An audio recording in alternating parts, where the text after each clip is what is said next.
Okay, let's go ahead and call to order the January 23rd, 2023 meeting of the Sacramento Environmental Commission.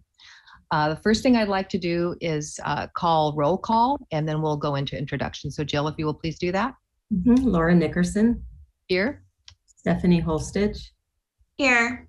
Christine Casey. Here. Dr. Anthony DeRigi. Here. Richard Hunn. Here. Tom Molson. Here. Kayla Raby. She's connecting to audio, so I'll get back to her. Yeah. Eric Rivero Montez. Here. And Mark White. Here. Okay, we have a quorum. Great. Kayla, I'm going to go ahead and mark you as attending. You can take your, if you hear me, take your mute off and go ahead and confirm.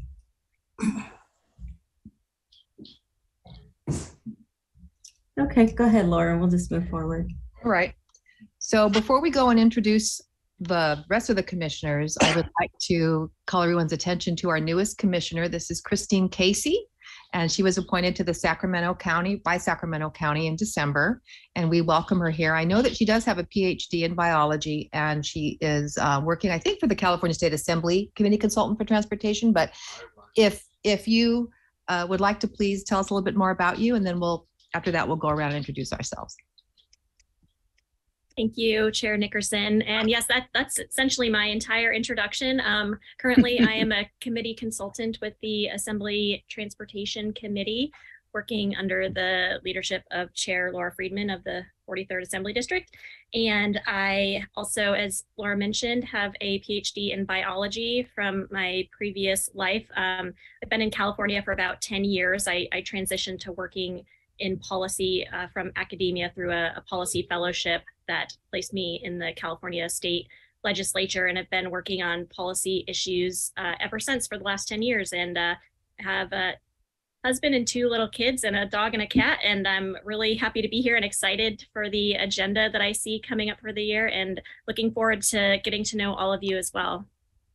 Good, thank you. Thank you, Christine. You know, transportation is always something we end up I saw that. I saw it on the TBD, but I'm excited to help fill that in. That's a big conversation that we have around here. Okay, so let's go ahead and introduce the rest of us. I'm just going to go round robin on my screen. So Mark, if you could introduce yourself. Okay, Mark White. I'm an appointee of the county and was formerly a consultant to the garbage industry. Tom, if you would go next, please.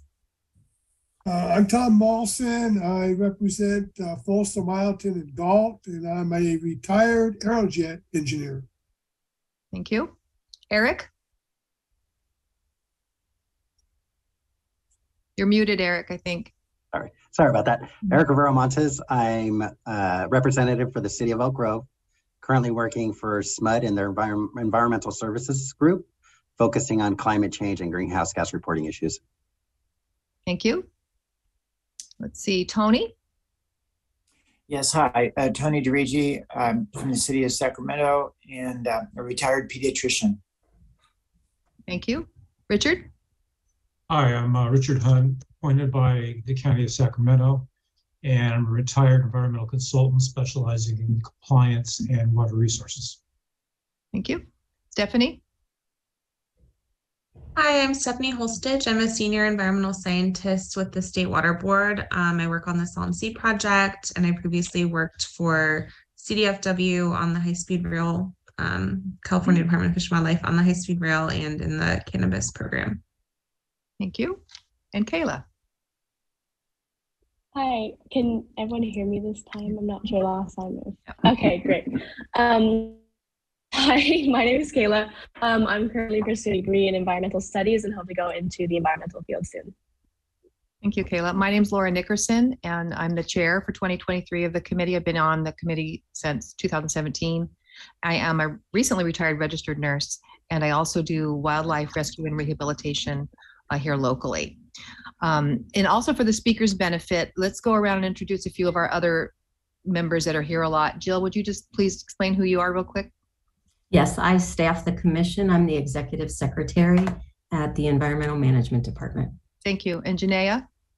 Hi, good evening. Ginia Monasterio, and I am the Director for the Environmental Management Department for Sacramento County. John Lundgren. Good evening. I'm John Lundgren. I'm the County Sustainability Manager. Thank you. And I think last we have Rolando. Yes, Rolando Villarreal. I'm the Chief of Environmental Division in EMD. Thank you. Did I miss anybody other than the speakers? All right, good. So the third thing on our fourth is public comment. Do we have any public comment that would like to comment? I see some names, but if anybody would like to comment, you may do so now. I don't have any comment right now. Yeah, thank you. Thank you. Okay, so then I was just going to ask real quick, Tom, are the GALT representatives here that we need to move up that one item or not? I don't see them, so I guess they didn't show up tonight. Okay, all right, so we'll leave the agenda as is. And Okay. so I'd like to introduce, it looks like we're going to hear from John, is it Fabo? Fabo or Fabo? Fabo. He is the City of Sacramento Integrated Waste General Manager, and he's going to talk to us about organics and food waste recycling compliance of the City of Sacramento. All right, go ahead, John, the floor is yours. Thanks, Laura. Can everybody hear me okay? Yes. Good, okay. You know, I was emailing with Jill prior to the meeting today, and I've got a little presentation. I don't have a PowerPoint, but I talked to a lot of my staff today to glean a whole bunch of statistics and where we are at with implementation, both on the residential and commercial side, relative to food waste recycling and Senate Bill 1383. I could also talk a little bit about the storm response if anyone's interested. We do the claw and the in the street collection, and we're doing the trees, and it's been quite a quite a new year, as you can imagine, having to work on all that. So, but let's talk about the food waste recycling. So, as most of you know, State of California passed Senate Bill 1383, which a lot of people feel like or view it like it's yet another recycling law, but it is not. It is a climate law. It is a climate greenhouse gas reduction law. It so happens a lot of the implementation that comes with that climate reduction happens to be on the side of organics and waste diversion. So getting municipalities all across the state and residential and commercial generators to recycle their organic material. We already do the green waste. We do yard waste in the street in the city of Sacramento. We do organic collection at the curb, and up until July of this past year, it was leaf, green, yard waste, grass clippings. Typically you could throw in things like, pumpkins after, the Halloween, or you could do all your prunings this time of year and get that all in the can or put it in the street. So in July of this year, to be in compliance with Senate Bill 1383, we added food waste recycling. So we rolled out containers to our exempt customers. So we have 130,000 accounts we services. That would be households, single, duplex, and pods. 130,000 households translates to a population of 500,000 people in the city. So from those 130,000 households, we had about 12,000 of them that were green waste exempt. In other words, they were developments that were an HOA that had entirely landscape service, and all that was designated for recycling. McKinley Village, for example, was one. And there's about 12,000 of them throughout the city. Less than 10% of our customer base would be some of the trailer parks, really new communities, perhaps like up in Atomas where there isn't a tree canopy yet. So all those that were previously exempt are no longer exempt. So they got our smallest container, our little 38. Some of you may have a small garbage container, our narrow 38. We rolled out a 38-gallon organics only container. We found a lot of those accounts, not only did they add food waste by getting that container, but a fair amount of them should not have been green waste exempt. They might have had an HOA where it services the front, but their backyard was their own. In other words, sometimes HOAs just focus on the front of the house and it's up to the resident to do the back. We had some gated communities that the 38 was overflowing with green waste, and it was, and they were previously exempt because they were pruning everything in the backyard and now putting in the organics can. So we're starting to capture more material. We've got an increase of about 7 to 8% in the overall material, but we're the city of trees, so there's a lot of green waste. The delta being tonnage about 2,400 tons in 6 months, so maybe 5,000 tons a year food waste.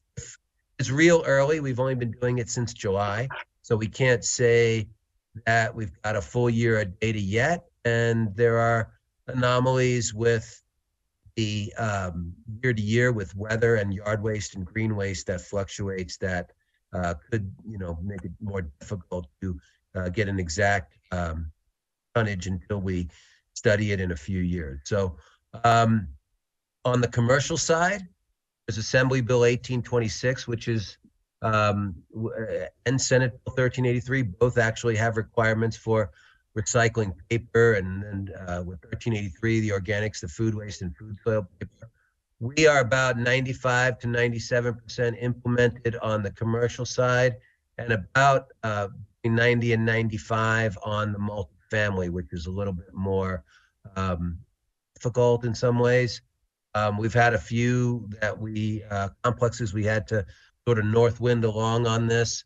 One up in Natomas, for example, didn't want to do it. We gave them 300 of the little food waste pails. I've got one over here. I could step away if you wanted to see one, but we give out these 2-gallon countertop kitchen pails, and we give out the first box of about 20 organic compostable bags that you put in them. They make it real convenient to throw, the banana peels and the apple cores and the eggshells and vegetable scraps and all that into a container on your counter that's sealed, and then you take it out, and the compostable bag makes it very clean to pull out.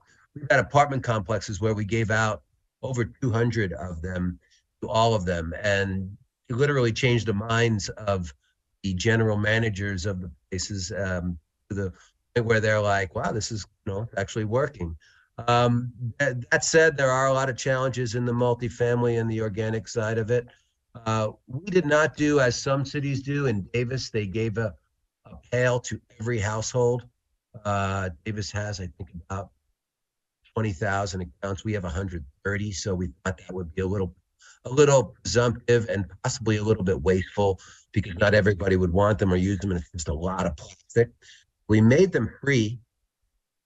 And we had a 4-month program where we gave them out at community centers. So you went online, you entered your address, and it gave you the community center nearest you, and you picked the time, and you went, and we given out 100 to 200 per 3 or 4 hour shift. And then we had some big giveaways at Sutter's Landing. We ended up giving out 26,000 pails out of 130,000 accounts. So that's much higher than Davis. Again, Davis gave them to every household, and they ended up at the SPCA thrift store, or maybe 6-pack carriers.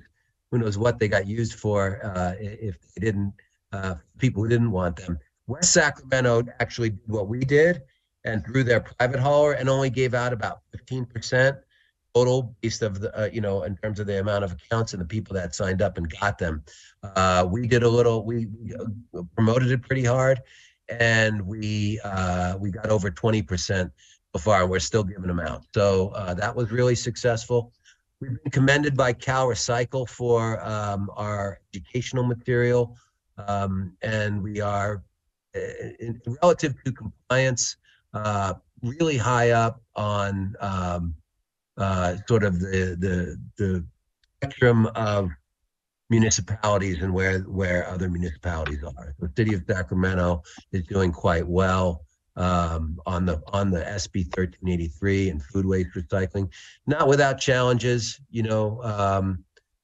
I went to a Kings game, and I can't help but look in the 3 different bins, and I see that there's just a ton of beer cups in the composting, and there's beer cups everywhere, and they should be here or they should be there.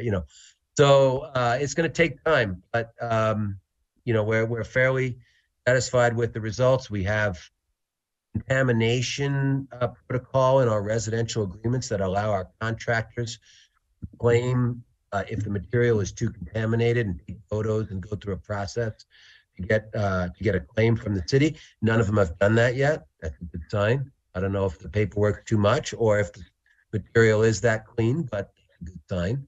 Tonnage is up. So that's basically it. Happy to answer any questions. I don't want to go too long on the one topic. I know you guys always have a big agenda, and I guess maybe you might want to drill down on some things. I'm happy to share information or get back to you if I can't answer the question. All right, thank you, John. What I'd like the commissioners to do to just go ahead and put their hands up, and we'll just call on people in orderly fashion. All right, Mark, go ahead. Hey, John, hello. Hey, it's been a while since I've seen you. Nice to see you, Mark. You've been busy. A couple questions.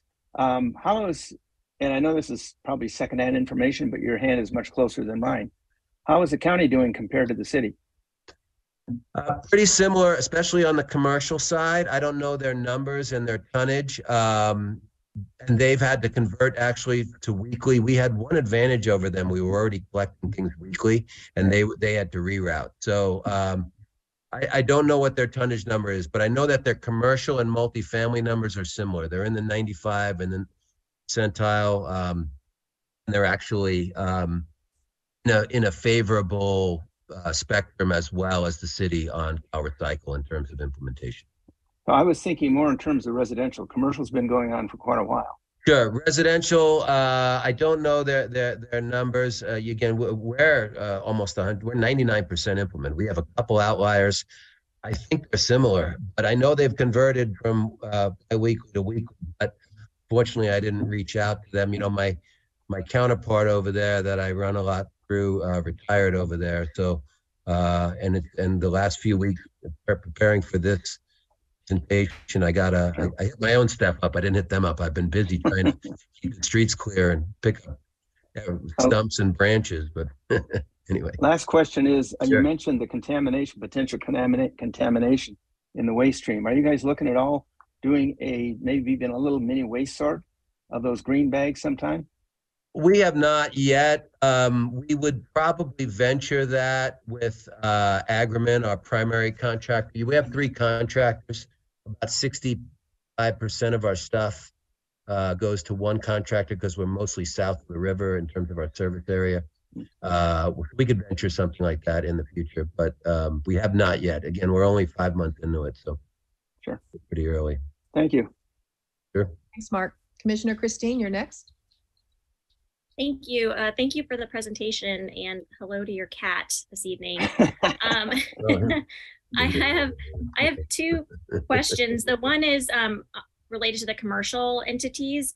Who's covered commercially? I know a lot of things are anecdotal when we first start doing implementation, but it feels like every time I go somewhere, I'm like, oh, do you have compost? I'm like, no, sorry. Just like you're checking at the Kings games to make sure everything's up to speed. So that's my first question on, because we seem to have a pretty high percentage of compliance, you said, for commercial. So do we have some exemptions that are out there for like smaller businesses, or? We can. There are space exemptions that we can allow on the commercial side, and we tend to we actually are an arbiter of those, but we will tend to approve them if we can also generate no or very few organics. So and a lot of them have space constraints, and a lot of the new developments, unfortunately, the transit-oriented development. Like the mill at Broadway, for example, is a problem with servicing them for residential. So we actually, one thing I didn't mention in my presentation, we've added a plan review component to it, to our staff. So anything that new has come in, we're making sure they have the room for the 3 containers, so they can have a separate organics container for 1383, enough footprint in their little garbage compound or whatever, if it's a multifamily complex, for example, to have that.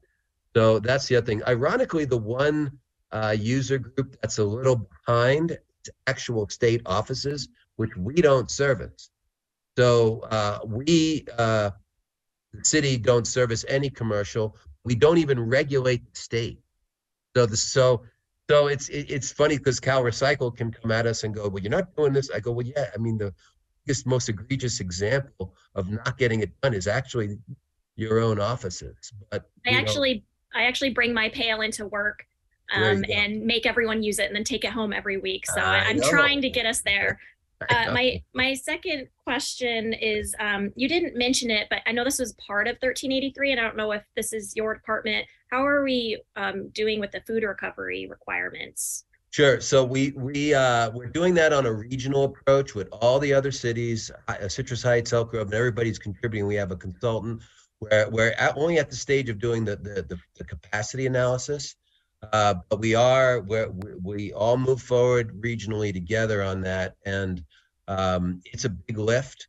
It's a different sort of business line, I would say, to anything that the city has done or anything that our division. There's a lot of even at the county trying to figure out where does this belong within the department, but we at the department or at the division of the recycling and solid waste division have I don't say raised our hand, but we ended up with it, I guess is the way to say it. So we're participating in the consultant studies, and we are moving along with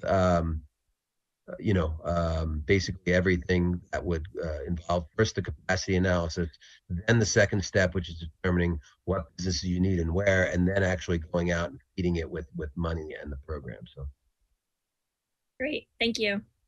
Sure. Thank you. Tony, you're up next.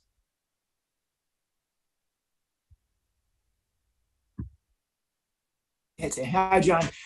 Just wondering about contamination also. Do the trucks go to the transfer station or do they go directly to your contractor? So the trucks go to, in two out of three instances, they go to a transfer station. In YOLO, they go directly to the contractor that processes them. They also do a screening operation there. So in all instances, it gets an initial screen before it's trommeled and before it starts to, the bags start to get broken up. And so in each instance, there's an initial screening. So someone's looking at it occasionally to see how the contamination is doing from your city staff, and then. Well, no, our contractors. Your contractor. Okay. Yeah, and they'll actually tell. We can have a problem route, for example. So we can, and we're looking into right now what some of the other cities like Berkeley has done for multilingual and targeting, certain areas that may have language targeted mailers, basically. We can also look. Well, our contractor will lay and say, truck number 698 or whatever, and we'll be able to piece that route is this particular neighborhood and try to address the contamination. And with the driver, they have cameras, they can see into the hopper. So yeah, we're starting to do all that. It was still pretty fresh, but yes, all good points. Thanks. Thank you. Okay, Kayla. I was wondering for households that opted out of the provided pails and bags, how or if you regulate whether the bags being used are compostable or just normal bags that people may be just putting their compost in? Sure. So yeah, and they didn't necessarily opt out, they had to opt in. We made them available free, and if you wanted them, you can get them. And we actually have disability exempt customers where we will go and roll their pail, if they have a doctor's note, they roll their can up. We delivered to those people, for example. If they said they had that exemption, we would drop off the little 2-gallon food waste pail. The people that didn't do it, they can either participate with like a ceramic bowl and just kind of toss it in without a bag. I always recommend people some grass clippings or leaves at the bottom. If you just went flat with your food waste right on the bottom of the can, it'd get kind of nasty after a while. It would stick, and you might then we'd be calling, and you'd be calling us, and we'd be coming and swapping it out to power wash it and all that. So the containers are great. We really encourage them. If someone were to use a Home Depot or a Lowe's bag or a Target something, our contractor would process it out. And if there were too much of that, they'd start to take photos and and make a claim, you know, against the contamination provisions in the agreement. So.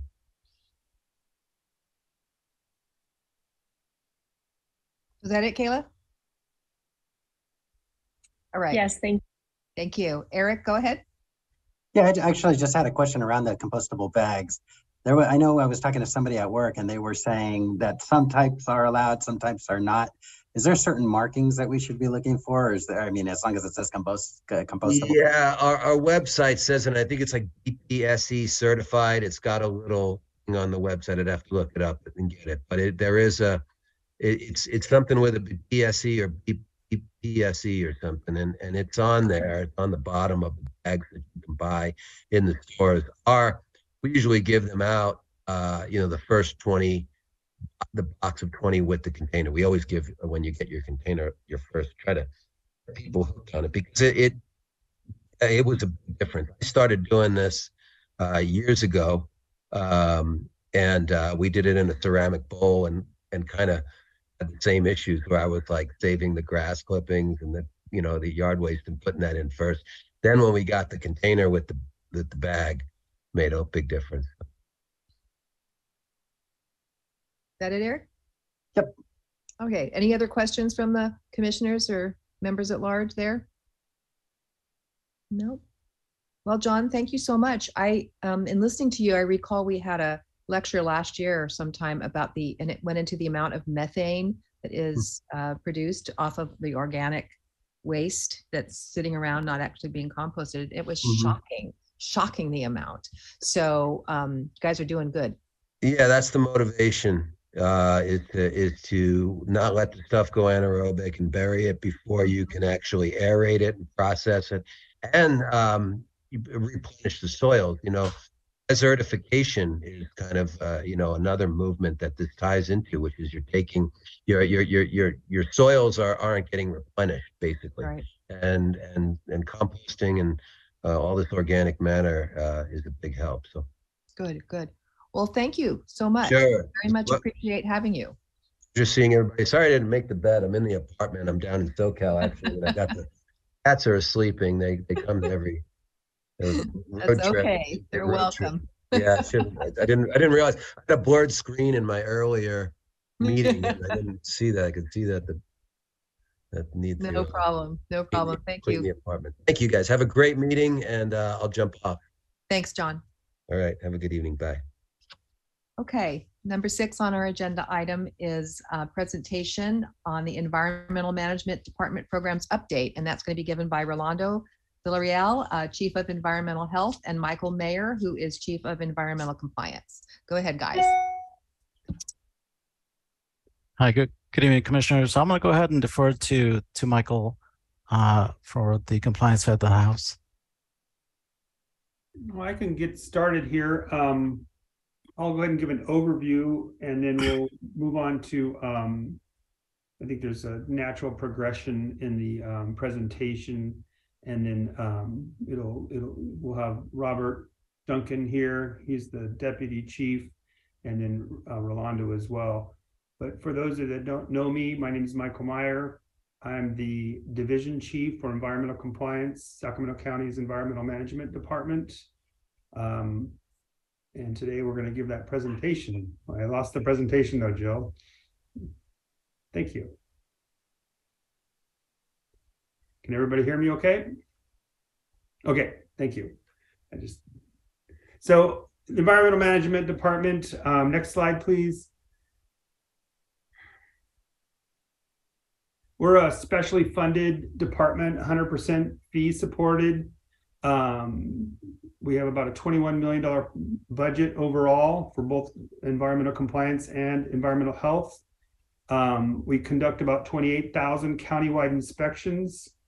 That was in fiscal year 21-22.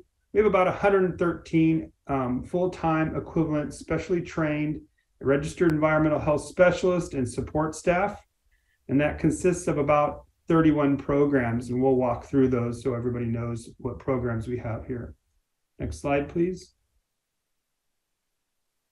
Like I said, I'm Michael Meyer. I'm the Chief of Environmental Compliance. And in environmental compliance, We have, let's see, here I gotta move my screen around. We have the cross connection program, which prohibits backflow of water into other devices, using devices and inspections. We have our toxic site cleanup program. We have an abandoned well program. We inspect solid waste facilities. We do land use evaluations for Sacramento County. We inspect wells. That it would include also like soil borings. We inspect and regulate small water systems. We have liquid waste septic systems that we inspect and regulate. We inspect and regulate above ground storage tank, like fuel storage. We have a hazardous waste storage and generation inspection program, the hazardous materials business plan and storage program, underground storage tanks, recycled water. We have a CalARP program, California Accidental Release Prevention Program, and we have a 24-hour incident response team. A lot of times you'll hear many of these hazardous waste generation inspection programs referred to as the CUPA program, which is the California Unified Program Agency, where they had multiple state agencies essentially give us authority to inspect and regulate certain types of businesses. Next slide, please. So environmental compliance, we had over this last year, fiscal year, we conducted 2,751 hazardous material generation and storage inspections, 109 incident responses that we responded to. We inspected 766 underground storage tanks. Essentially, next slide, please. This is just a snapshot of environmental compliance. Sorry, I'm having a hard time with my little tiny screen. And we also did 486 liquid waste and septic truck inspections. We inspected 107 above ground storage tanks and 691 wells. And I think the next slide will transition to environmental health, and then we'll give the overview of some other specifics in the program. Rolando?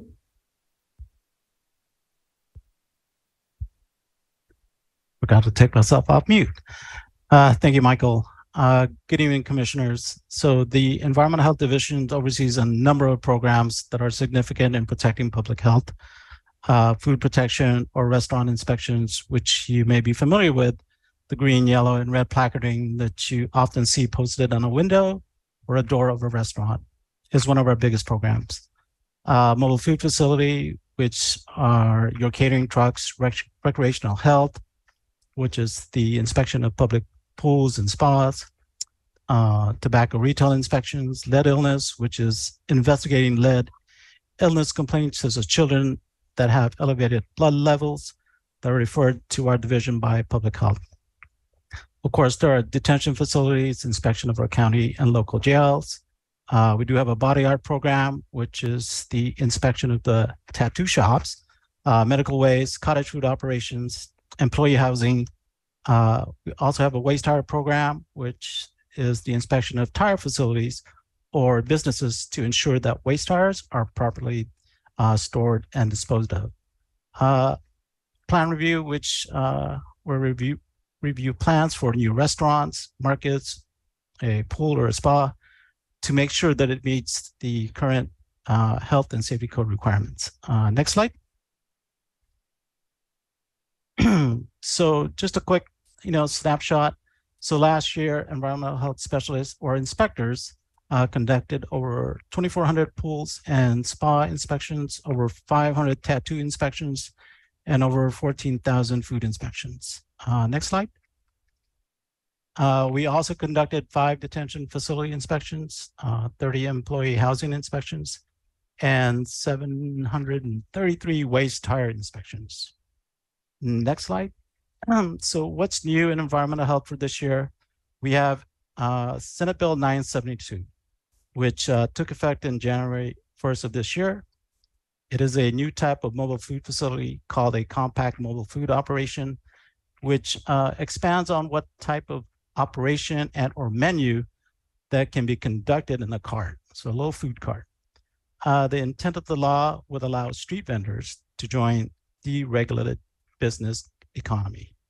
We are currently having workshops on the requirements of the new law this month and hoping to have additional workshops to follow. And now I'm going to go ahead and turn it over to Mark. Hi, yes, my name is Mark Barcelos. I'm the Deputy Division Chief in Environmental Health. So as Rolando mentioned, that we do inspect the public pools and spas, and earlier last year, a case of Legionnaires came up. And our division was contacted by a public health communicable disease section concerning the case. And since the patient had frequented their apartment complex hot tub or spa, it was felt that it should be investigated and do some sampling. So as many of you know on the panel, being there's a pediatrician and a registered nurse, Legionnaires is a rare form of pneumonia. So not many labs in our area are set up for the testing. So we worked with public health and our county lab to locate a lab that we could take the samples to. So once we did that, myself and one of our senior staff contacted the owner. We did a site visit of the complex, and we got the samples and took them to the lab. So we had them close the hot tub during, until we got the results back from the lab, which did come back negative for Legionella. But as with many sampling situations, it can be difficult to find the suspected source of the bacteria or the illness. So we just wanted to give you a little brief insight into some of the things that aren't so common with our department, but it's right in line with environmental health and working with our public health department. Next slide. And Rolando had touched on that we're doing some business workshops. So our division is having these free business workshops in February to help new businesses navigate through the permitting process, from how to obtain a health permit, a body art permit, cottage food permit, and also the plan review process on how to submit your plans and get them approved through our division. Thank you. Next slide. There you go. Hello, my name is Robert Duncan. I'm the Deputy Division Chief for Environmental Compliance. So we broke ours up into water protection hazmat. So the first thing with water protection, drought response is going to be big on our water protection side. So Executive Order N722 was issued in March 28, 2022. It applies the newly proposed well construction and alternate existing wells. Basically, if you are greater than 2 acres feet of water per year, this applies to you. This does not apply to domestic wells that will provide less than 2 acres, and then wells for the supply system. The next.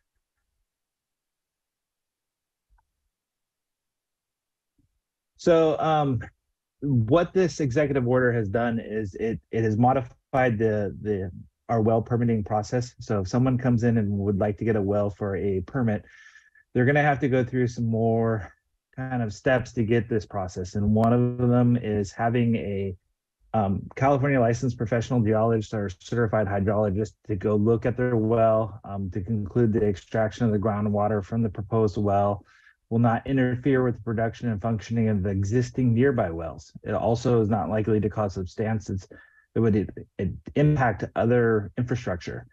Once they have gotten that report, then it goes to the Groundwater Sustainability Agency for that area, the GSA. They review the report, and after we get concurrence from them, then we can provide them the well permit. Currently, we have done 90 permits with a self-attestation where they don't have to go get this engineer report. Currently, we have 9 permits where they have gone and gotten the engineer's report, and we have gotten the GSA approval and issued the permit. Currently, we have 4 permit applications waiting for either the GSA approval or an engineer's report, or both of those steps. So it's a new process that we're going through in our well permit. to get drillers and the public and also the GSAs aware of all this, one of the things that EMD did is we actually released a compliance assistance bulletin in April of 2022. Right now, the biggest issue we're seeing with this is the inconsistency across the counties. We're kind of working with a little bit of a lack of guidance from the state, and so you start seeing a lot of the counties kind of doing a little bit separate implementations of this executive order, and that's one of the things we're seeing here in Sacramento County is the neighboring counties are doing it a little bit different than what we're doing. One of the differences are one of the problems also is the length of time for the permit process. It's taking usually on a few weeks to get this permit process done. I was talking to our staff today to find out if there was been any hiccups lately. In some cases, some of these permits are taking additional weeks, months to get done. And a part of it is the drillers not understanding what to do and trying to educate them. Also, when the reports go to the GSAs, how they handle their process. Some of the GSAs are handling this on a quarterly basis and approving them, which is delaying the permits. Some of the other concerns that we've heard from the public is also emergency repairs. Will this executive order have impact on their emergency permits? And we've been kind of going through it. We haven't had any issues since, but that's one thing that we're looking forward, hopefully to solve a problem going forward. Next slide.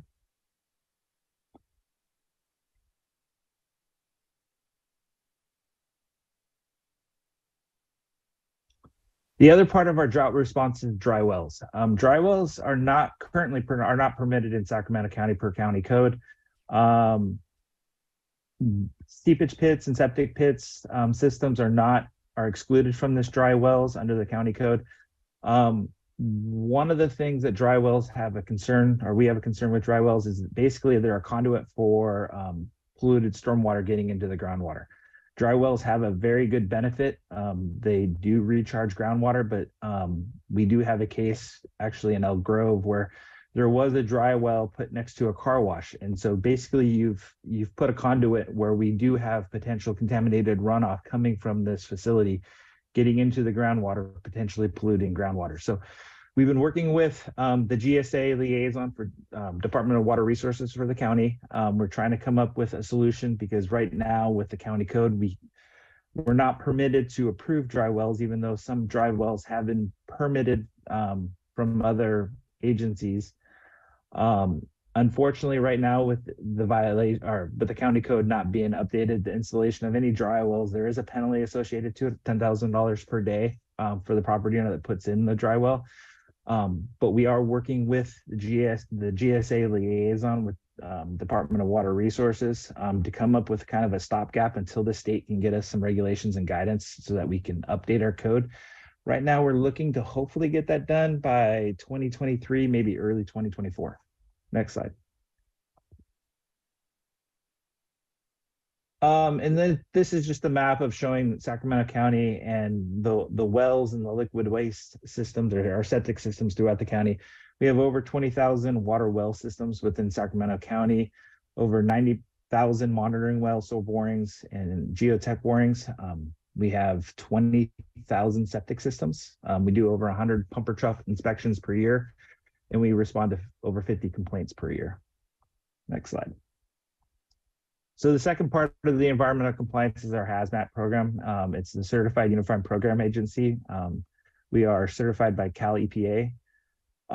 We actually just received our 2022 CUPLI evaluation. These are evaluations for the entire program. They're very extensive. The last time we were evaluated was in 2018. We received a satisfactory with improvements needed, which actually is pretty good. The 2022 CUPLI evaluation was delayed 1 year due to COVID. So the evaluation actually began in July of 2022. We just received our preliminary summary of findings back in October. Had a Q&A meeting with Cal EPA and the other state agencies that oversee our programs, which is Department of Toxic Substance Control, the State Water Board, and the Office Fire Marshal. We should be getting our final summary of findings March of 2023, and then kind of to go over a little bit of our evaluation. The evaluation is broken up with outstandings, deficiencies, incidentals, and observations. And so we ended up having 9, potentially 10 outstandings for our program. One of the feedbacks actually we heard from Mendocino County is Sacramento County Coupa is looked at along with San Diego County as the Coupa of standard. That's what they measure everybody to. So that was a nice compliment from Cali, PA, and Mendocino County during their evaluation. We did receive 6 deficiencies, which were somewhat expected. 2 of them were actually inspection frequencies for our hazardous materials business plan program and a hazardous waste program. Cali, PA was stating that this is a common violate or deficiency with COVID. COVID has actually impacted a lot of environmental health departments in them getting out and doing their inspections. And so we're playing a lot of catch up right now. So this was just a standard deficiency. The other deficiencies were in our APSA program and UST program, which actually have been corrected and have an action plan to getting corrected. We had 6 incidental findings. It was a little bit of updating of our inspection enforcement plan and records retention plan, and then just some data migration up to the SURS database that we have to report things to. We had 12 observations, which these are just basically things that they recommended to our program. It's nothing we really have to fix. It's just recommendations to make our program better. Actually, one of the observations was going to be an outstanding. That's what that 10th outstanding was. We did take out the state water board on some compliance inspections, and they basically said that EMD staff was highly educated, highly trained, and some of the best inspectors they've seen across the state. And since then, we have taken out Cali, PA, Department of Toxic Substance Control, and then we have 3 more scheduled inspections coming up for state water board. So that's the Coupa evaluation update. Next slide.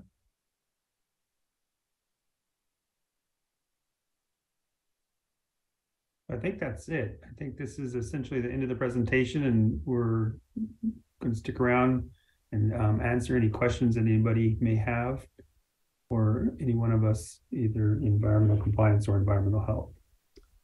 Great. Thank you, Rolando, Michael, and Robert. That was very interesting update. Mark. Mark, sorry. Commissioners, do we have any hands up? Oh, I see Mark. Go ahead. So I'm confused. The last speaker talked about the Coupa evaluation being delayed for a year due to COVID. And then you guys got a ticket because you didn't do inspections due to COVID. Now, I used to work for Cali, PA, so I understand how they might do that. But it's awful hard to accept. And I guess that isn't a question. It's an editorial comment. It is, and they were not giving any leeway to COVID whatsoever. We've asked about that, and we did have it mentioned in it actually was mentioned in our evaluation, so it's like an asterisk in there. But they were not giving any leeway for COVID. And we were actually one of the first Coupas to find a way to get back out there to do inspections. So we did a lot of hybrid inspections. We modified our inspection enforcement plan. We found ways to get out there to do inspections. And so from what we heard through the Coupa world was a lot of Coupas, it took them months to get back out to do the inspections. Duly noted, though. Is that it, Mark? Yes, it is. Thank you. Kayla, you're up.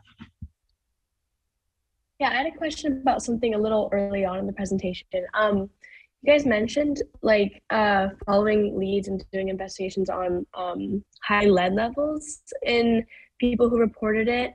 And we were actually like, the committee talked about this, I would say maybe almost a year ago, about the Sacramento Executive Airport and their use of leaded fuels for airplanes. And I was wondering if you guys have had ever gotten calls or had any issues with lead levels in that area. For the environmental side, we have not. Most of our lead investigation has to do with childhood lead complaints. So I'm not sure if the environmental compliance side of the house have heard anything regarding the airport. No, not with Sacramento International Airport. Sacramento Executive, I think she was talking. Executive. Yeah. Usually The lead complaints we get usually involve gun ranges. And so I know with the executive airport, you're really next to a major gun range that we had to deal with, Magnet gun range. So, and we did but some usually, sampling in that neighborhood near Mangan, and essentially, you know, and there is a lot of reports out there about executive airport and some of the lead that's out there, but I don't think we've done anything in particular specifically addressing, you know, aviation fuel lead. Sorry, Robert. Was that it, Kayla? All right. Yes. Thank you. Okay, Richard, you're up. Yeah, thank you, Laura. The way your presentation says you're regulating 4 different food producer groups: the brick and mortar restaurants, the food trucks, the cottage industry, and now you're looking at a street vendor category. Are all these different categories being treated the same, or do they have the same regulatory requirements, and do they have the same fee structures that makes it equitable among all the groups? Thank you, Richard, for that question. So, in terms of fee structure, since brick and mortar are obviously handled, have a different set of fees than would be a mobile food facility or a catering truck or a cart. It's just based on the inspection time or the time it takes to do the inspection and to investigate complaints.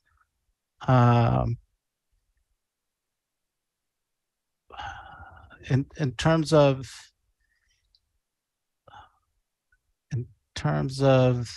the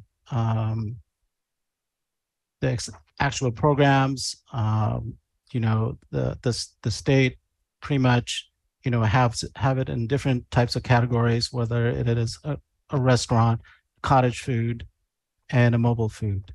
And in terms of equitability, we are trying to set forth guidelines to make sure that we handle the inspection part and the fee part as equitable as possible, especially, you know, these carts that are just starting to develop and to join the regulated business community. I hope that answers your question. So are you getting any comments from any of these regulated groups that their fees are disproportionately higher, or that their regulatory burden is disproportionately more strict than other groups? We're not hearing any at this time. As you know, or maybe aware of, that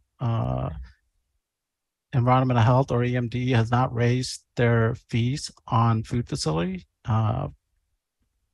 in the last, I believe, 4 or 5 years. So we are actually behind on our fee schedules, and it's still, you know, below what the current average is for the different counties that we compare ourselves to. Okay. If I could just add a little bit to that, Rolando touched on SB 972, which is the food code has opened up some more requirements for these compact mobile food facilities. And so this really will allow these businesses, these small businesses, to obtain a health permit with our department and then be able to run their business. So it's opening up, and we're looking at making sure that our fee category for that is comparable to, say, like another type of mobile food facility. So it's not something that would be too cost prohibitive. And that was something that they had a hard time with, is trying to meet that full Cal Code requirement for food vending when they really have a small cart and it didn't have too much of a public health concern. So we're excited about 972. We'll open it up and really allow these vendors to be able to get permitted with our department. Okay. Thanks. Thank you, Richard. All right, Christine. Yes, thank you. That was a very nice update of everything to kind of provide some context as I am learning all these things. You mentioned the budget, and we started talking about fees at the end of the last question. Is the budget and the special funds, are those entirely from fees paid by the regulated entities from their permits and other activities? Yeah, we're a fee for service department. And so all fees that we collect essentially are, for the inspections. We did conduct a very thorough fee study several years ago. We did it once in 2019, and then we implemented it in 2020. And essentially it's just measuring how much time, like what Rolando was just saying about the food facilities, how much time does it take to do an inspection, then all sort of other sort of overhead processes that go along with that, your vehicles, your building, and all that kind of stuff. And that really calculates how much somebody pays in a permit fee. We have a couple of like grant funded programs, but those are very small in comparison. So it's pretty consistent then, like year to year for the special fund balance.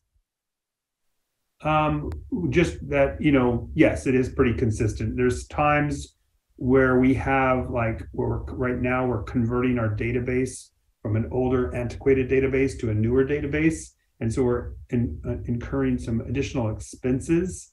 And so those sorts of things do not help our budget very well. But for the most part, we do our best to do a 5-year fee study and then average those other expenses out over that 5-year. We do have an approved 5-year fee schedule right now, and I believe we have 3 more years on that fee schedule. So, okay. And then my last quick question was related to the permitting of non-exempt wells, and I think it was Robert who mentioned that there was some inconsistency in the implementation, and I'm wondering if that was just, bad direction from those emergency regulations, or is there something that needs to be revisited to help the counties have more consistency in that? The governor, go ahead, ahead. Robert. Sorry. No, go ahead. Okay. The governor did this executive order, and it all kind of took us by surprise. All the counties. It was, what are we going to do? I felt like we kind of got on the front of it. Sacramento County got on the front end of it, and a lot of counties kind of followed in behind us. And what I mean by that is that we tried not to take those regulations and put them on our fee, put them on the permittee, and say, okay, you're going to have to meet these requirements before you come to the county with your permit package. And that was the expectation that they get certified, a geologist or an engineer's certification, as well as get the GSA's approval, and then come to us with that. Some of the other counties, they kind of decided, well, maybe we should, try to meet that requirement ourselves. And so that's somewhat of the inconsistency on how each county went about adhering or coming into compliance with the governor's order. But I think many of the other jurisdictions are kind of doing it the way we're doing it, but that's the inconsistencies that I've heard. Robert, have you heard anything else? No, you're right, Michael. It's this executive order came out with it, and there was guidance, but there was a lot of questions with the guidance, and there's trying to get some answers with this executive order and guidance. And so we met with our county council and what can we do to be efficient and cost effective with our permittees and trying to get this through. And I think we have tried to educate a lot of the drillers and the public out there on what needs to be done, and every county is kind of taking their own roadmap to how to comply with this executive order. And I think that's where you're starting to see the inconsistencies, is some people are going a little bit more above and doing a little more outreach and a little bit more front end work to get these things through, and maybe other counties are not doing that. And so we start hearing that is with these well drillers. They work across county lines, and they're like, Sacramento County doesn't do it, Yolo County doesn't do it. And so that's one of the things that we kind of then push back, hopefully, to the state, is please give us some guidance so that all the counties are actually being consistent with the way that we implement this executive order. One thing I can say is that I think it's working. I mean, I understand why it happened, because we had instances where reports where we were hearing that that farmers or whomever would go and drill these big, production or wells for their farms, and it would dewater the neighboring domestic wells. And so, they're dewatering, vast amounts of water. And so there's in an already depleted, basin. And so I think, making sure that we sort of like have a little bit of accountability for some of these big water users is appropriate. And so I think what's happening is what happened is working. It was just sort of painful to get there to begin with. One of the things I did ask our permit team for wells was, have we had any permits actually not approved? And so far, since this executive order has come in, we have not had any permits currently not approved for completion. So that was an interesting fact that I learned today. Okay, thank you. Richard, there's a hand up on your iPhone. Did you have another question? No, that's not my phone. Oh, different Richard. Hi. Hi, how are you? This is a different Richard. I'm from the city of Galt. I'm one of the council members, and I had one question about the food carts and the ability to monitor and regulate food carts. It sounds like there are going to be looser rules in terms of what a valid food cart is going to be, and then the regulations surrounding that. Back many years ago when I worked up in Sacramento County, we had issues with food carts, and it took sometimes $25,000 to build one that was legal. The question is, I guess, am I hearing that it's going to be less regulation, and folks are going to be able to have food carts that are not as compliant as the old food cart regulations were? So that'll be less restrictive, but there's still the food safety component for the food cart, hand washing, ware washing. That's all still needs to be a part of that. But in terms of the actual structural requirement itself, yes, there's going to be a little bit less restrictive on those structural requirements. Okay. All right. Thank you so much. I appreciate it. Are there any other outstanding questions from the commissioners? No? Okay. Well, thank you guys very much for giving us an update on all of that. For having us. Okay. Next up, we have item number 7. We have a Sacramento County sustainability update from John Lundgren, which is the sustainability manager. I know he's here. I saw him. Hi, good on. Yeah. Hey, I just have a couple of updates for everyone. The task force, the Sacramento County Climate Emergency Mobilization Task Force, continues to meet. We meet on the second Thursday of the month at 6 p.m. in the Board of Supervisors chambers. That is also live streamed, and people can participate remotely. I wanted to announce there is a vacancy in the built environment position. One of our members resigned for personal reasons. And so the application materials, we're going to do about a 30-day application. And those application materials can be found on the task force website, which is linked at the green.saccounty.net website. So that's the main sustainability website.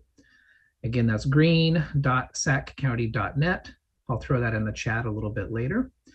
And then I think I mentioned before that I wanted to do a kind of an Earth Day splash for the county and make sure we got some good B-roll footage out there for the reporters to run throughout the kind of the weekend, since Earth Day is on Saturday, April 22nd this year.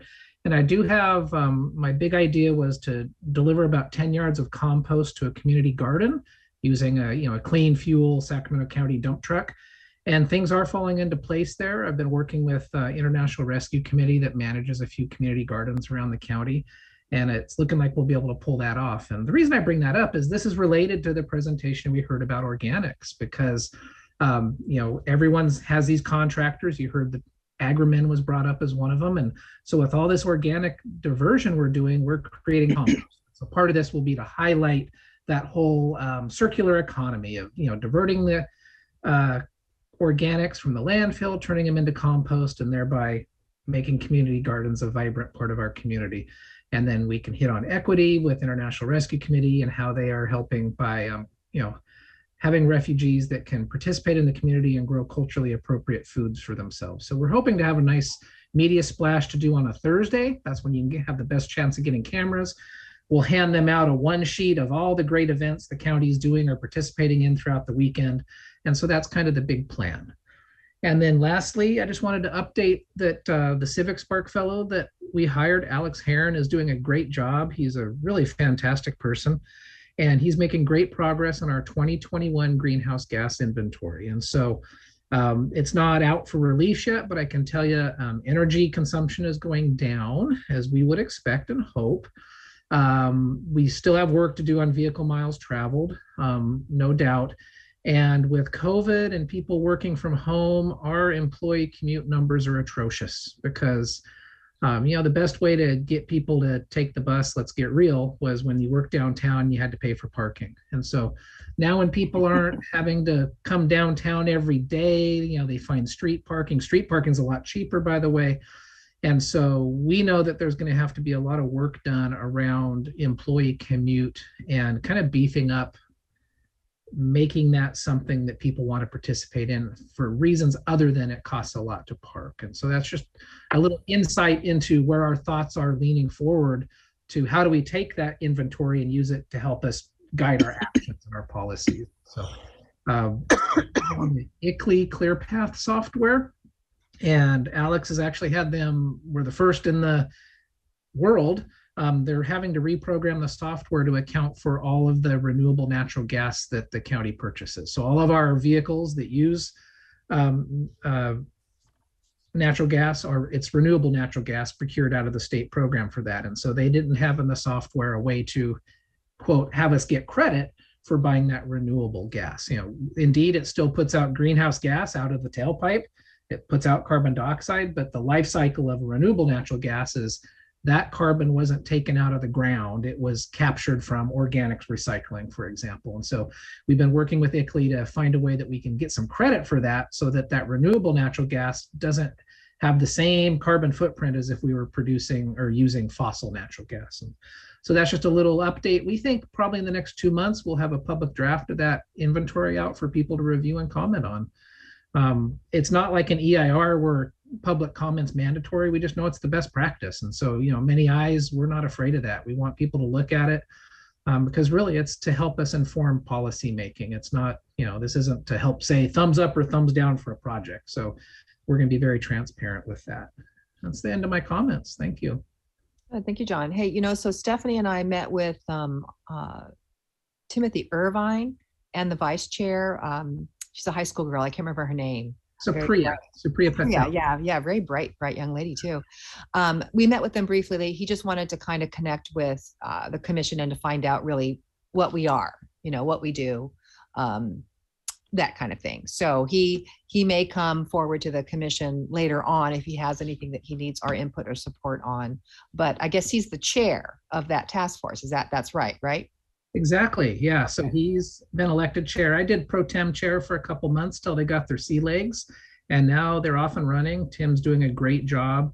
I really feel that last meeting they really hit their stride, and they're starting to make subcommittee assignments and kind of get into the meat of things and understanding the the large scale policy kind of decisions we have to look at and make. Tim's word is moonshot. We're going to have to work on a lot of policy things that we know have a good chance of being approved by the Board of Supervisors, but we also know that we need to make that climate emergency response plan that is a moonshot. It's got to show a way to carbon neutrality. So very happy that he and the rest of the group seem to understand kind of that dual purpose. We have to be bold and ambitious, but then we also have to be realistic, and we can't just put something forward that's going to die an agonizing death when it gets to the Board of Supervisors. Yeah, it sounds like he wanted to really get a lot of input from a lot of agencies. So good. All right, looks like Christine has a question for you, John. Yes, thank you. Thank you for the update. I probably have way too many questions. Maybe we can have a side conversation. But I am looking forward to the GHG inventory and trying to figure out, how, like, I know this is an inventory and not strategies, but also thinking on that side about the VMT reduction, because that's something I think about all day long in my day job. I just had a general question about the community gardens. Is there a website of community gardens throughout Sacramento?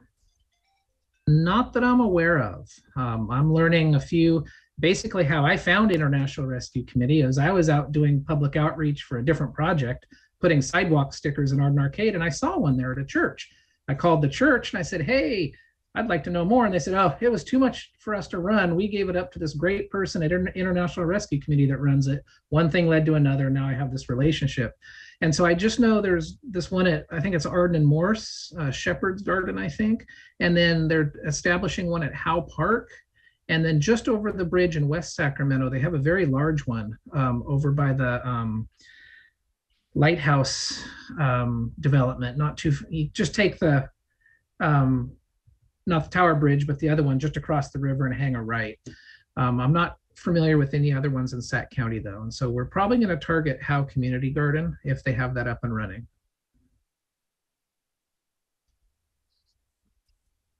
Looks like Christine's frozen, I think. Yeah. Eric, why don't you go ahead? Hi, John. Thank you for the presentation and the update. Really appreciate it. I had a question. You kind of touched on public transportation and that you're trying to do a few things to incentivize people to ride public transportation. I guess my question, and it's not something that you have to answer right away. Maybe I don't know what you're thinking in terms of encouraging. We've had a similar thing at SMUD where we've seen our participation in our programs drop down to almost nothing. And we're really trying to push people. Well, the comment we get a lot is it's the time that it takes folks. And so there's a lot of pushback there. I don't know if there's ways around that or if you've given that any thought on how to help people deal with that or deal with that downtime if there's, I don't know. I've heard that some buses have Wi-Fi on them and that seems to help or encourage some folks, but there's just, people seem resistant to the idea of having to spend that extra 30 minutes or whatever it takes them rather than just driving. And so it's an issue. If you come up with any great ideas, please share them with us. We're struggling on our side too. So really, I'm really interested in hearing what you come up with. Yeah, I think I was a long-term transit rider myself, a lot of experience with YOLO bus. And I won't tell any war stories here, but I think where we're going to be focusing through our Department of Personnel is to take a look at the stipend that people get to help offset the cost of commute. If you take the bus, it's $75. That hasn't been adjusted in probably a decade.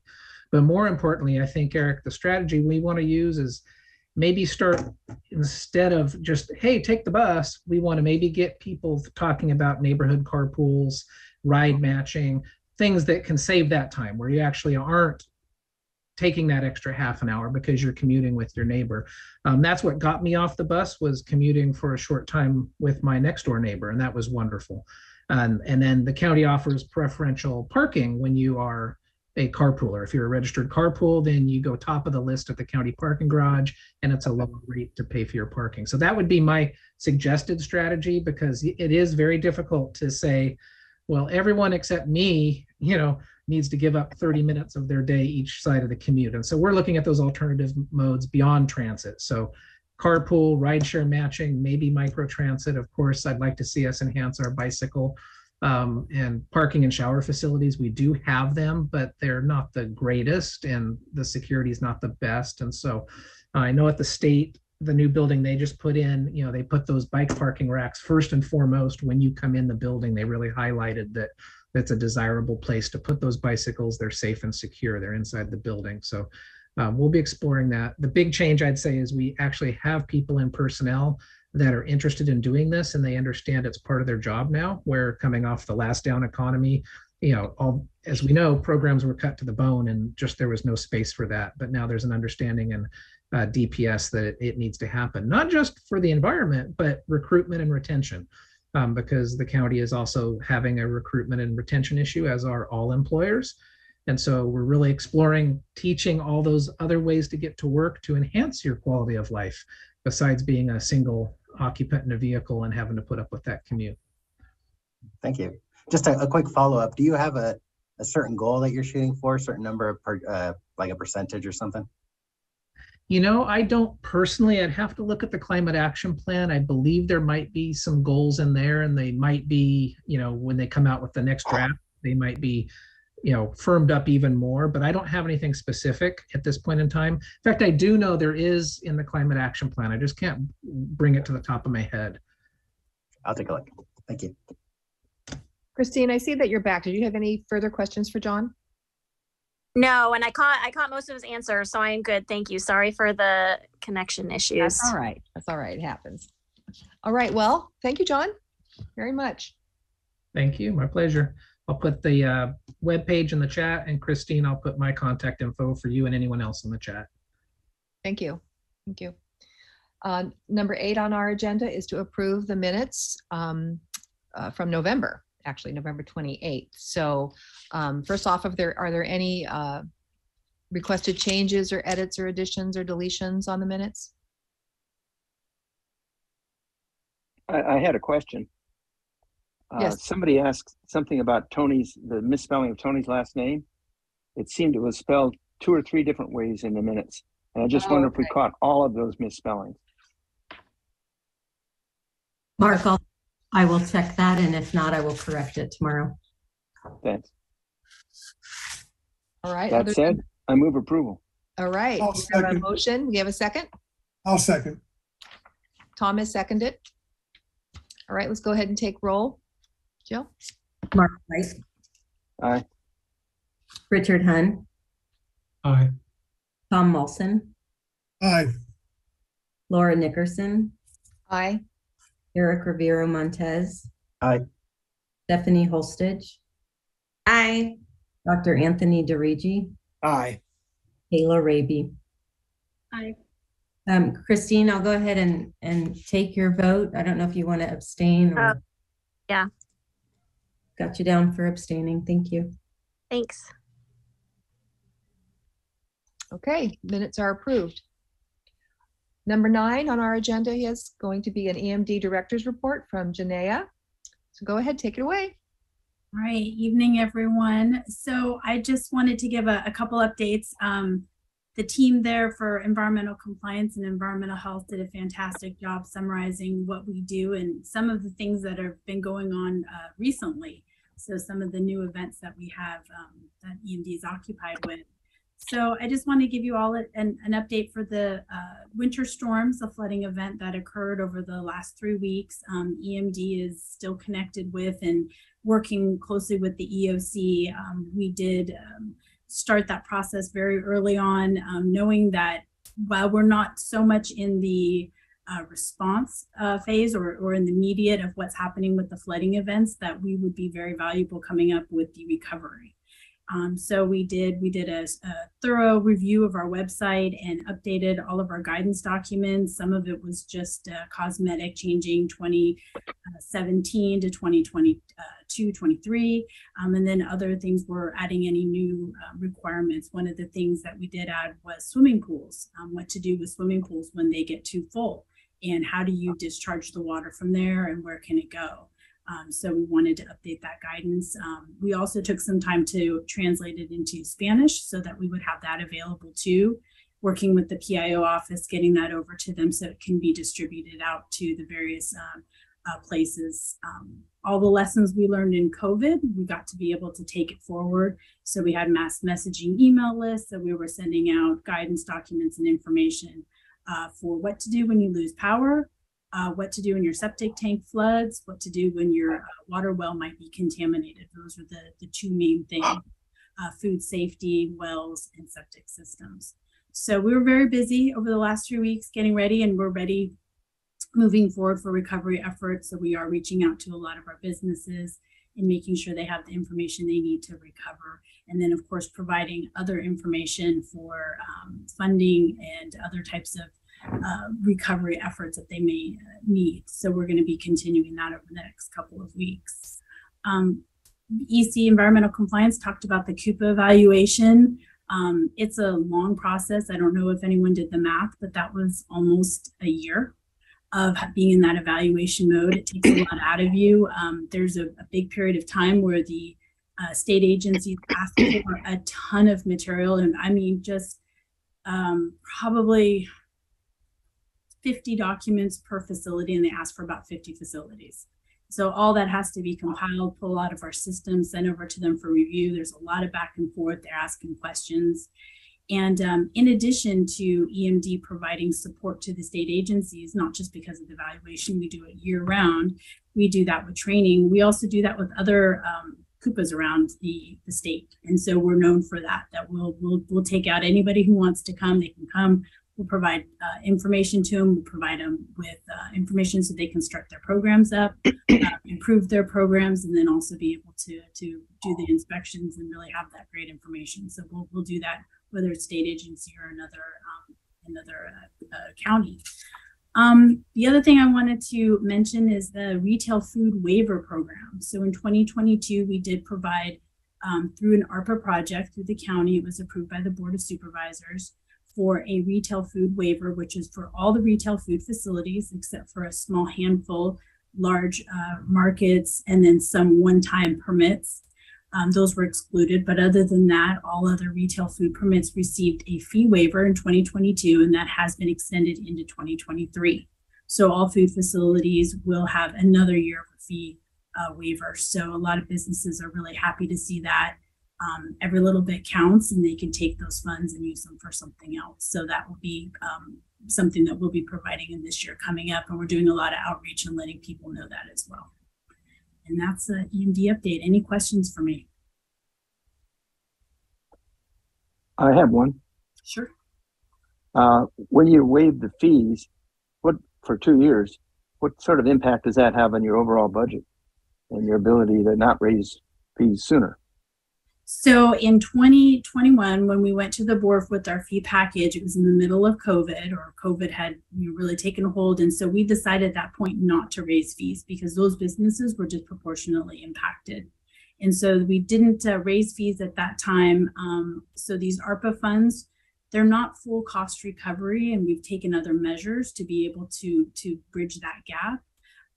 But we also, since it's a steady revenue and we're not having to wait for them to come in, they're not trickling in, we're not having to try to collect, it's actually helping on that aspect. So we're not spending as much staff time on that part of it. Any other questions from the commissioners? Yes, Christine. Sorry, trying to figure out how to raise my hand on the fly on my phone.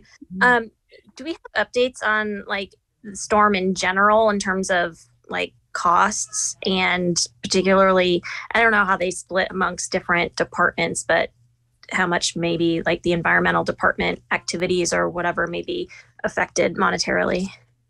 I haven't seen that. I do believe I saw on the agenda that the Office of Emergency Services, Sacramento County Office of Emergency Services, giving an update to the Board of Supervisors tomorrow. So likely that'll be on there, what the cost is. Preliminarily, I've seen about 120 million is what they're estimating, but a lot of the damage assessments are occurring right now. And so they're collecting all that information right now. I don't know if John has anything to add to that. Exactly what you said, Janaea. We do an IDE, initial damage assessment, which is a big guess, and you try to shoot high but reasonable. And that's probably what you're going to see in the board materials for tomorrow if you look. And then the very structured process to back up your IDE happens with trained inspectors that go out and do a very structured FEMA approved process. And that is what's happening now. Okay, thank you. Any more questions? Okay, thank you guys. Thank you so much. All right, we'll go to number 10, which is any of the commissioners, go ahead and raise your hand electronically if you have something you'd like to report on the agencies that you are monitoring. Yes, Tom? Yeah, I just wanted to mention real quick, I attended the Consumers Groundwater Authority meeting today, and their discussion was budget. They selected an auditor, and they went through the fee study timeline, which is somewhere in the August timeframe. And then the rest of the discussion was on how to assess the fees. And I think they ended up deciding on a subcommittee to handle that. So it was all about money today. And that's all I've got. Okay, thank you. Mark? Yes, I was talking with a friend who's involved still in the waste business. He had a meeting with a woman who runs Goodwill from Southern California. And they had some pictures of Goodwill clothing shipments to Africa being deposited on the coast, torn up by people, and then the debris floating away in the ocean.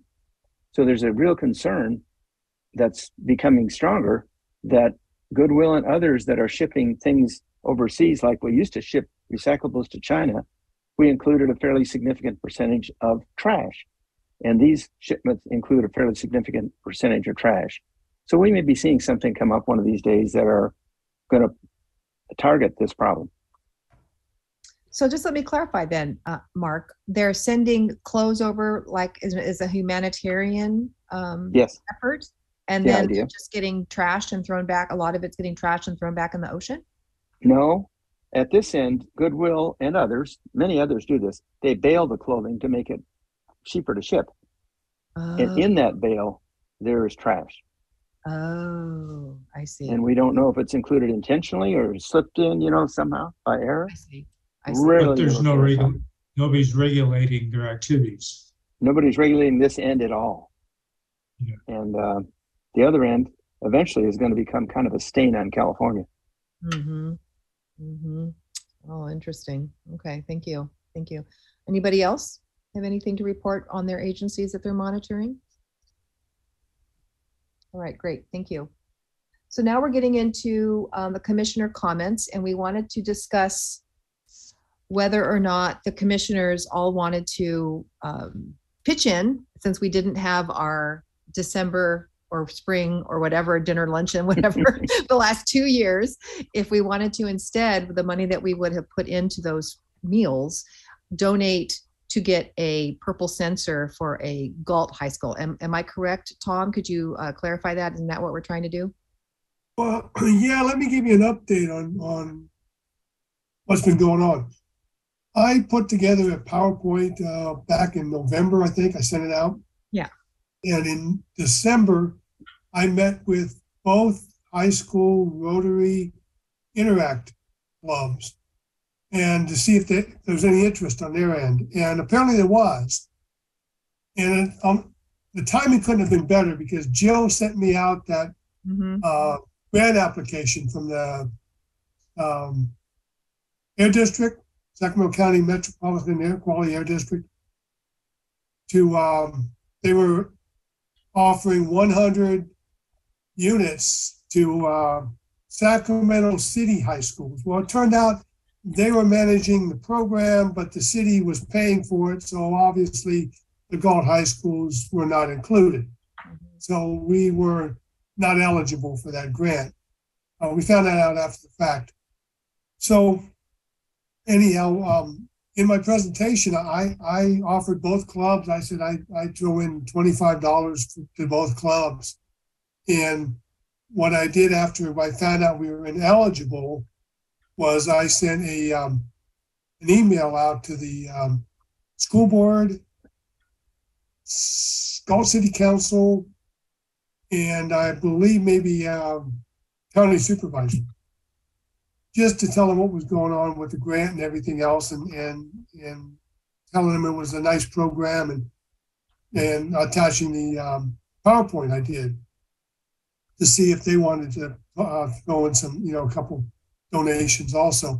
Now, when I was on city council ages ago, each council member had a small fund that they had, discretionary fund that they could use for things like this. I know I used mine for a program called Drive 25, Keep Kids Alive, Drive 25. So, I sent it to city council in the hopes that perhaps they would want to throw in $25 a piece, or, if they still even had that program. So that's kind of where we're at right now. Nobody's responded to me. The other thing I might add too is,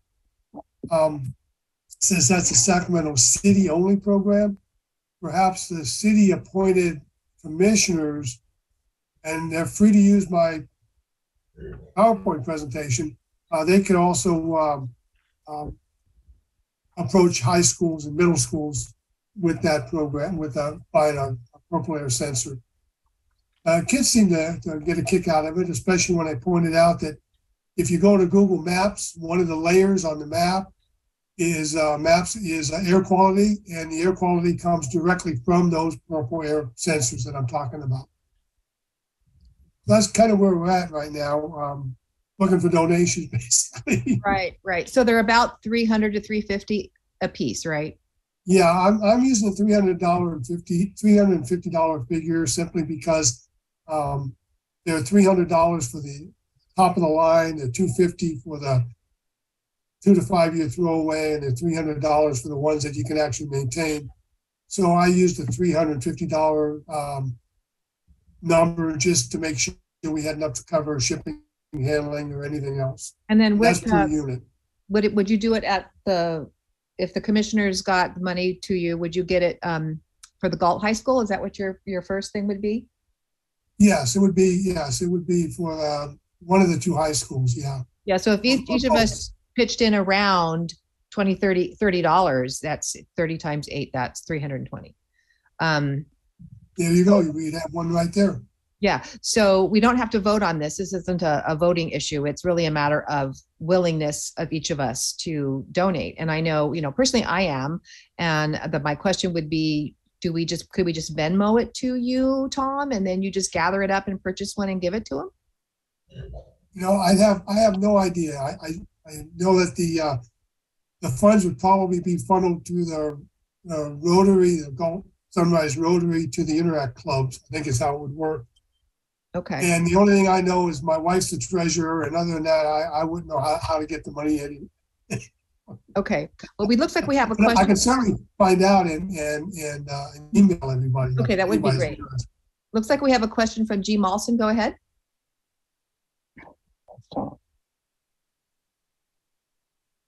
G. Malson? Laura, may I ask a question?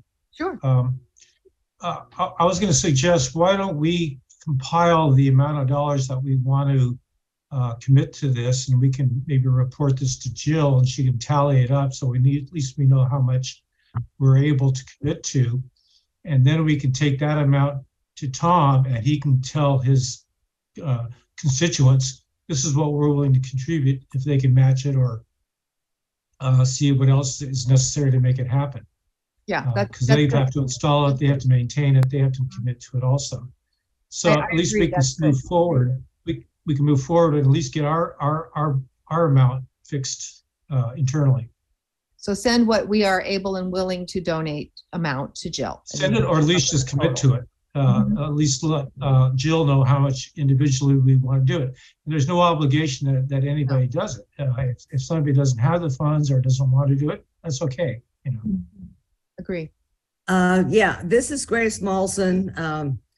I'm the treasurer of the Galt Sunrise Rotary Club. My husband, Tom Malson, is on the commission. And I just want to give you a little bit of an update of what's happening with our Interact students.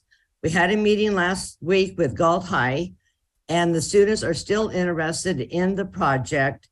We know that we are going to have to go before the school board to get this on the school campuses. So they are working on that right now. The funds would have to go, okay, right now, since the Interact Club is part of Galt Sunrise Rotary and we are their sponsor or whatever, but we manage their monies and their projects and stuff like that. So if any funds are allocated, they would have to go through the Galt Sunrise Rotary account. We do have a Venmo account. Right now, we're still in the planning stages. Tomorrow at 11:30, the Interact Club will be meeting with the with the Liberty Ranch School, and I'm sure the kids are still on board with that. They were real excited with it in December before all the school breaks, and school just got back, so we're starting to get up and running right now. But that is where we are at right now with the Rotary and the Interact Club. We'll be getting a presentation to present to the high school board. We only have to go to one meeting because they're combined, so that's kind of easy for us. So that's kind of where we're at right now. Anyway, that's my little speech. Okay, great. Thank you. Thank you so much. Sounds like we're going to be getting back to Tom, who probably can get in touch with you with a total amount. Yes. Sounds like we're going to be able to probably kick up enough for one sensor. So that's good. Thank you. Christine, do you have a question? Yeah, I just want to say I'm happy to contribute, but also thanks to Tom for bringing this issue forward. I actually signed up to host a sensor at my home because there weren't any in the immediate surrounding area, and I have been checking in at my kids' schools, but I noticed that there were some already nearby, so I imagine that it's best to spare and save for where we can have broader coverage. But I have been checking in with some of the Sacramento city schools that are in my area. Great. Yeah, this will be good because Galt doesn't get any of the funds from the city grant program, so this will be great. Mark, do you have any more questions? A couple questions. So we were thinking we have 8 commissioners and $30 a piece. That's $240, right? Oh, $240, not $320. Sorry. 40 a piece would be $320. Yeah.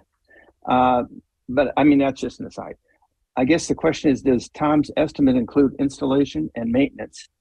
And what do we do when this group of seniors who I don't know how many kids interested are seniors, leaves? Do we have some way to kind of encourage others? And I'm also willing to support it. Well, good question. I really don't know. Hopefully this will continue to spark an interest, particularly when it's on their all their smartphones. They got kind of a kick out of that when I presented it to them, and I said, if you want to see it, get your smartphone out and open up Google Maps. And then I walked them through it. Yeah, I would think, Tom, there'd have to be a science teacher that will have to, take over the project. Yeah. Yes, and then that's my thought too. It's going part of my go presentation. year to year, that same teacher. Yeah. In the science As department. part of my presentation, I mentioned that they could get the environmental club involved if they wanted to. I believe they have one at Liberty Ranch. They can get the science teacher involved as a STEM project. And also even their speaking class or speech club, if they have one, to give presentations. And they, like I said, they're free to use the PowerPoint I put together and go at it. Do you know if the like Mark was asking about the installation costs or anything? Is it above and beyond? I don't know anything about that, but I imagine the installation, it's almost a plug and play unit. Okay. Where you just have to, find a location. And actually what I suggested was the announcer booths at the football stadiums. That seems to be a good spot. I mean, with the wildfires and all that we have every year now, it seemed like an appropriate spot for the football games, the track events and all that at the field, sports. And the higher end unit actually has modules that can be upgraded and replaced down the road. So that would all have to factor into it, but we haven't got to that point yet. Okay, well, we'll figure out how much money we have amongst us and go from there. Oh, G. Mawson, did you have something to add? Yes, I just want to answer Mark's question about seniors leaving. Our Interact Club is open to freshmen through seniors. So like this year, we've got 3 freshmen, we've got about 10 juniors, and we've got about 3 sophomores. So these are kids that will be going up the line. So it's not like they won't be lost and the project will keep on going. Just on a side note, we also have an eco project going with the environmental food waste collection. The kids are making posters showing their high school students how to recycle and separate the food waste. Our Interact Club is very active in that, in both schools also. Well, you know, they might want to consider applying for an environmental award once we get our act together with that, you know? I will let our moderator of the club know. We will let you know when we're ready to move forward with that. Thank you. So thank you, Laura. You're welcome. So Jill, is there any other issues or constraints with us just emailing you the total amount we want to give and then you'll come up with the total number? Totally fine. Okay, totally fine. All right, we'll move on to the next item. We want to report back from the topics subcommittee chair. Stephanie, I believe you're the chair of that, right? Yeah. Yeah, give us an update on that. Yeah, so we met, the topics committee met last month and made a tentative schedule of topics that were of interest. I'm not sure if Jill sent out our tentative topics yet. I know I saw it, but did you send it out to the group yet, Jill? So if you didn't get it, let me know. Okay. Yeah. Okay, great. Yeah, so a few big topics of interest were environmental justice, update to the county environmental purchasing policy, groundwater, storms, transportation. So we have a lot of good upcoming topics. One related to the item below this, the award subcommittee. So we did put awards on the schedule for October, kind of tentatively, to interest in people forming a subcommittee to kind of organize and plan that. Yep, that's the next agenda item. Yep, that's all I have. Any questions for Stephanie? Nope. Thank you, Stephanie. So the next one is the awards subcommittee, which we don't have created at this point, right? I don't think so, Jill, right? No? Right. No, okay. So we can do that right now. What was that? We can do that right now if you like. Yeah. So we need minimum of 3 people and a chair to work on the awards process and see if we can target it to maybe shoot for October. Do we have any volunteers? I know, Eric, you've done this before, so you're like pro at it. And sorry, what day are we, when are we thinking? October is when it's October. tentatively slated. What is can someone just give me a 20-second, what is the awards? Sure. So annually prior to COVID, we would contact agencies, reach out and have them apply as, this is our project we did for this past year. We used to do it in April, so it would be like the prior year, the project that they did that was environmentally conscious and made an impact, et cetera. And then they would turn in all of these applications, and then the committee would go through it, and we would pick, for I think first, second, and third. I'm not mistaken, right? It's been a couple years now since we've even done it. We put it on hold when COVID came around because we couldn't. It's supposed to be in person. It's supposed to be a big deal. And so the awards committee is kind of responsible for, number one, hunting down applicants and putting the word out. And the commissioners all as a whole also try to hunt down people. That's why I said to G. Malson there, hey, they can apply, because, you want as many people to apply as possible, just to, awareness. So the committee meets separately and they talk about, okay, who do you want to target? Who won last year? You can go on our website and you can see who were all the prior year, when we did this, the prior winners. And you can also look on the committee. I think it's still updated from 2020 or 2021. But there's a process that you can also go on our website and you can see what the process is for applying for the award. And so the subcommittee really is just kind of the engine behind getting that going.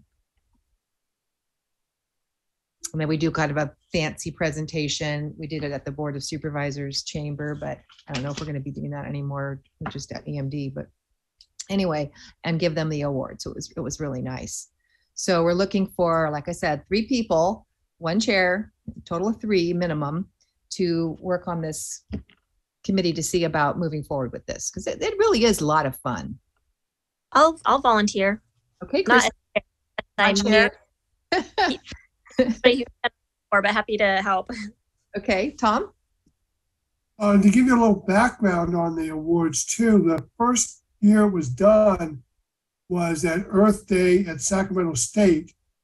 And it was presented, I think the mayor at the time even spoke about it. So, yeah, so they tried to make it a big deal. That's a little background, you know, why we did it in April, because I think that's what Earth Day is. I think you're right. Yeah. Yeah. Yeah. And the awards committee, you know, you can think outside the box, you know, how do we want it to be? Do we want it to be the same as it's always been? Do we want it to be a little different? You know, think outside the box with that. So anybody going to help Christine? Hey, Kayla. I'd be happy to volunteer too. Okay, we got 2. Now we just need a chair, Eric. I can volunteer. If anybody else wants to be the chair, if not, I'll take that responsibility. I know it's trying to make sure. Kayla, you want to be the chair? I will be more than happy to support. Kayla, you want to? Laura, I'd like to participate on the committee. So I'll be number Richard. 4. Okay, number 4.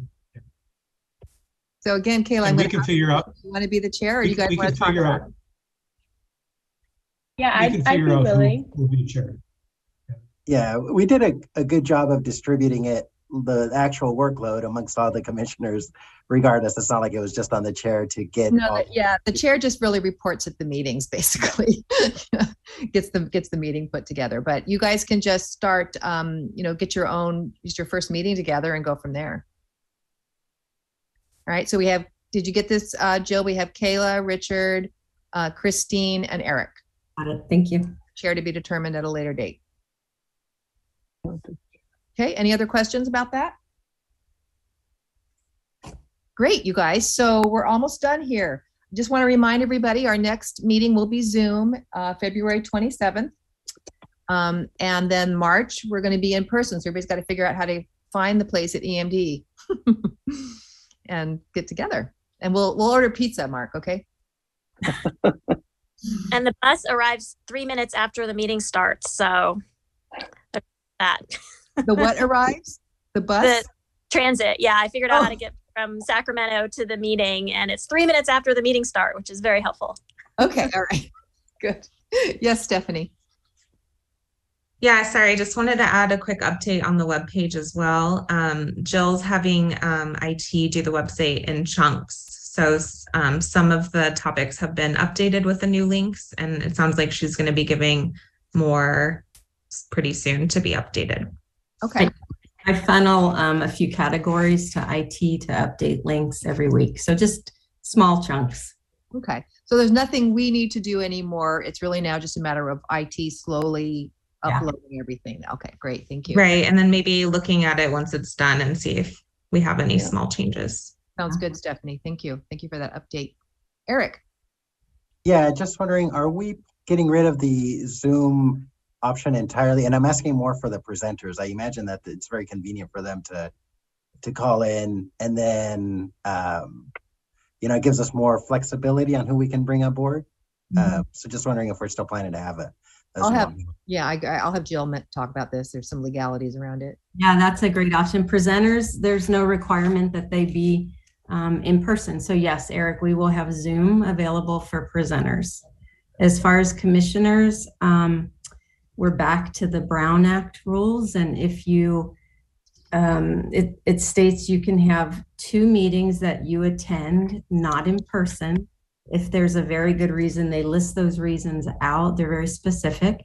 And you would have to notice that means put out for public attendance, the site that you are using to attend the meeting. If you attend from home, we notice you're home. That means the public could go to your home. So what it does is weed out attending via hybrid or Zoom. So really, it's just back to in-person meetings. Yeah, I read the rules on all of this, and I was like, okay, we're just going to be in person. And that's the whole intent. You're a public body, and the intent is meet in person and have public participation. So makes it. And I might add that prior to COVID, when I was on city council, we once in a while we had a conference or something, we had to call in, and you're at a hotel and everything, you had to leave the door open to your hotel room and you had to post it on the wall outside.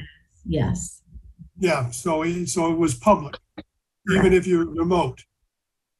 Correct. And the other thing is, Eric, that was a good suggestion.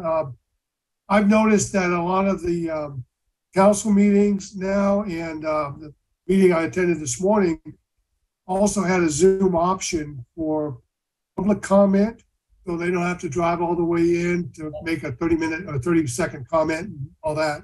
And the presenters, of course. So it would be much more convenient for them. And I've always thought that from the public comment side of it, if we could get the word out, we could actually end up with more public involvement than we have ever seen before if we could get it through Zoom. But that option will still be available. Yeah. Public comment will still be available via Zoom. Nice. Okay, thank you, Tom. I have a quick question, Stephanie. Is the topic subcommittee meeting committee just kind of like done then, basically?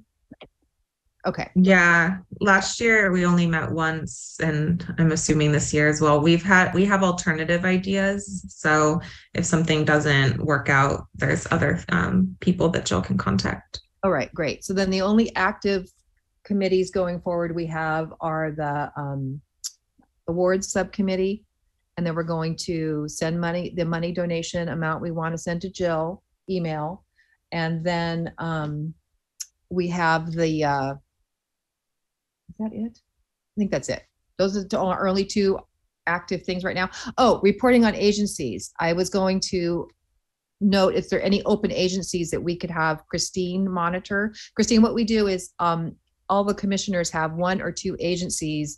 Like I look at Sac County Board of Supervisors agenda and Parks and Rec, and other people will look at different city councils, and they just kind of keep tabs, get their emails, whatever, and then report back to us if there's anything very specific related to something we might be interested in knowing about or acting on. And so I don't know what holes we have, Jill, in agencies, but that's something we can think about for next time also. Yeah, Laura, could we revisit the entire list that we're monitoring? I think that would be a great idea. And then we could add others, new ones or old ones, or kick ones off that don't work out. Let other people do different agencies. So Jill, why don't we do this on the next month, is just send that around, who's assigned to whom, and we will put on the agenda that we'll go through that as well and reassign. I had another item that maybe we could put on the agenda next time. Yes. We've been talking about getting together for a meal. I know, right? Can we put that on the agenda next time? Yes, let's do that. Because we're going to get together. Like I said, we could always order pizza, but that's not the same thing. Get together for lunch. That's what you're talking about. Yeah. Okay, we'll add that to the agenda. Is there anything else, ladies and gentlemen, of the commission? All right. Thank you all for coming and participating, and we will see you via Zoom next month. Have a good evening. Good night. Thank you. Good night. Bye, everyone. Welcome, Christine. Thank you. Thank you. Bye.